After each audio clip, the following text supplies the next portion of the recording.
Some of the research that I think is most interesting and actually most optimistic is the research on meditation and the brain. But basically, positive and negative emotions look different in the brain. So when they did a study on meditators, they brought in this Tibetan Lama, and what they found is that his left to right ratio was much higher than any of the other 175 subjects they brought into the laboratory. Or did the tens of thousands of hours that he had dedicated to this practice actually have an impact? So they did the gold standard, which is a randomized controlled trial. They took 41 biotechnology employees who had never meditated. They randomly assigned them into a mindfulness group taught by John Kabat-Zinn, or a waitlist group. And then they looked, is there change in the activity of the brain? And what they found is that 4 months later, there was significant differences in this left to right ratio, where they had much greater activity in left to right with greater positive emotions, vitality. Happiness can be trained because the very structure of our brain can be modified. So what he's talking about here is neuroplasticity. Our repeated experiences shape our brain.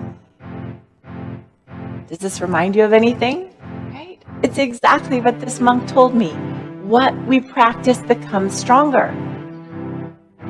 Everything that we practice, every single moment matters.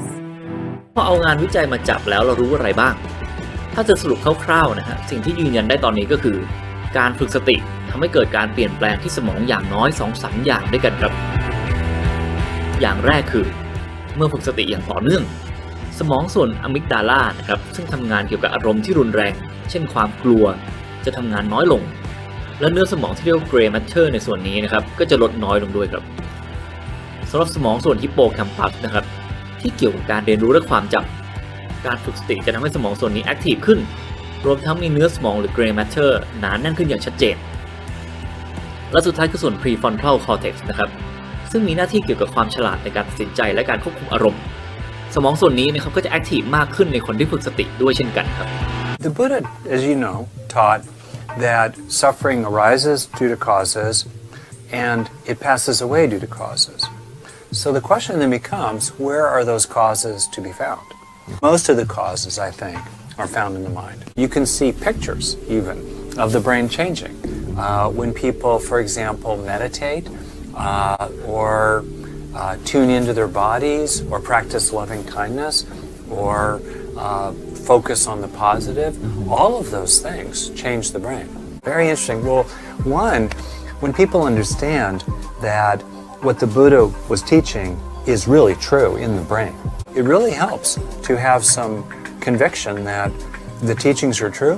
and that practice works. Practice bears fruit. Practice changes the brain. You know, when we have that deep inside ourselves, we are much more willing to practice. Thank you, Buddha, for explaining how nature works in a way that is completely consistent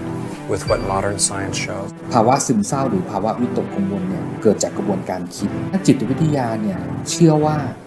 การที่เราฝึกการอยู่กับภาวะปัจจุบันขณะโดยไม่เข้าไปตัดสินเนี่ยจะเป็นการพัฒนาทัศนคติของการยอมรับเพื่อที่จะลดซึมเศร้ากับวิตกกังวลจุดมุ่งหมายของการฝึกสติของที่พระพุทธเจ้าพยายามสั่งสอนเราเนี่ยก็คือการมีสติอยู่กับเนื้อกับตัวตลอดเวลาและสติเนี่ยจะเป็นเครื่องมือในการที่เราจะใช้ในการทำความเข้าใจโลกสมองของเราก็จะรู้สึกว่าเราเนี่ยไม่มีความวิตกกังวลเรารู้ว่าอะไรคืออะไรเวลาเราตระหนักรู้แล้วว่าเรากำลังคิดอะไรอยู่เราเท่าทันความคิดของตัวเองความกังวลเนี่ยก็จะเกิดขึ้นน้อยลงสมองก็จะทำงานน้อยลงถามว่าถ้าเกิดฝึกสติแบบต่อเนื่องนะครับมีผลกับสมองอย่างไรบอกได้เลยว่างานวิจัยนี้ค่อนข้างชัดว่ามันช่วยเปลี่ยนโครงสร้างสมองได้ถ้าฝึกในปริมาณที่เหมาะสมและในระยะเวลาที่ต่อเนื่องกันพอสมควรเราพบว่าตัวเปลือกสมองนะครับมันมีความหนาเพิ่มขึ้นในหลายบริเวณนะครับแล้วตรงนี้เราเชื่อว่ามันสัมพันธ์กับเรื่องของการทำงานที่ดีขึ้นรวมถึงน่าจะช่วยป้องกันพวกความเสื่อมก่อนวัยของสมองได้ด้วย